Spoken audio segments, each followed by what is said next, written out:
कादुओ भर्ती खालरे पशिला केन्द्रमंत्री कार। दुर्घटनारू अल्पके बर्तिले कृषि मंत्री शिवराज सिंह चौहान। तेबे सोमवार दिन झारखंड रे एक साधारण सभा को संबोधित करने को जाउथुबा बेले रास्तारे तांको सह एभली किछि अघटन घटिछि। आउ एही घटनार वीडियो मध्य एबे सामना को आसिछि।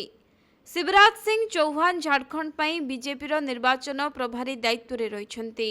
से आगामी विधानसभा निर्वाचन संपर्क में दल पाई प्रचार करने को सोमवार सेठाकू जाइथिले।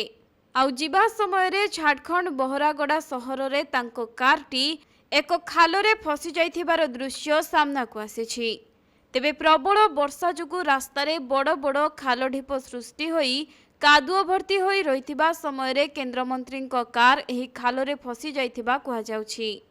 सेपटे कारटी फसी जिबा परे तांको सुरक्षा कर्मी माने कार निकटरे पहुंची सेथिरु शिवराज सिंह चौहान को सुरक्षित भावरे उद्धार करिसेंती एवं कारटी को मध्य खालरू बाहर को नैथिबा जଣା पड़िछि।